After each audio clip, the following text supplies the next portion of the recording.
Once you get the Raspberry Pi booted up, I want to take just a moment to show you a couple of things.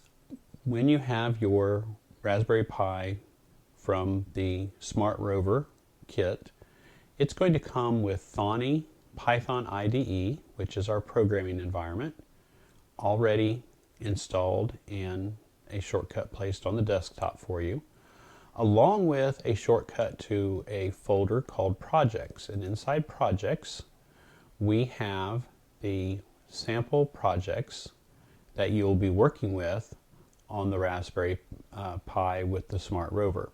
So these have already been created and pre-installed, and these are what we're going to be looking at and making some adjustments to and investigating to try to identify what's happening when we program our rover. So let's take a look at what this looks like when you open up the Thonny Python IDE. So we double click to open it, and what we get is whatever the last file that was opened will open by default. So I'm going to just close that so that we can show a couple of things.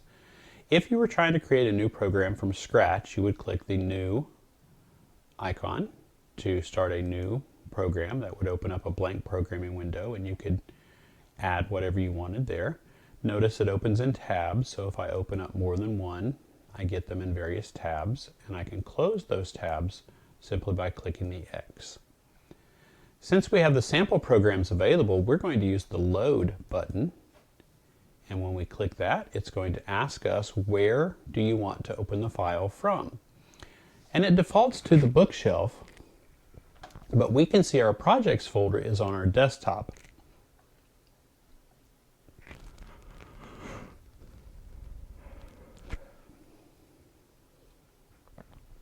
So I'm going to double click on the desktop icon and then double click on projects, and there I see my project. So if I wanted to open project 1 while it's selected, I could either double click on it or come down and click OK in this bottom right hand corner.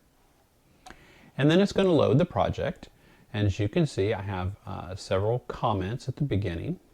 The comments are preceded by a hashtag, and that just is information for the programmer or anyone looking at the program to see what is happening. So in this project, learning to program and using outputs, build the project 1 circuit and blink an LED. And then our challenge is to try changing the LED on and off variables to change the blinking pattern. So then what happens is, in the second challenge, we can replace the color LED with a buzzer or the white LED to try other outputs. Sometimes you have to import certain libraries ahead of time. This tells you what libraries are, and we want to, in this case, we want the sleep function for timing and GPO. So here's how we get the sleep function library added. From the time library, we're going to import sleep, and we're going to import the GPIO library. So then it tells us that we're defining our variables so that we can use them later. And we can just proceed down by looking at the comments on the code. And if it's not preceded by a hashtag, that's an actual line of code that we could manipulate or change depending on what we're trying to do. So this is our first sample program as it is viewed in Thonny.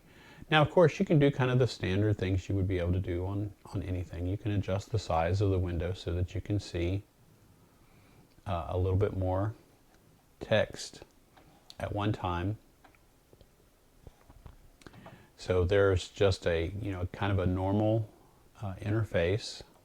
You've got your lines of code to help you identify what line you're working on.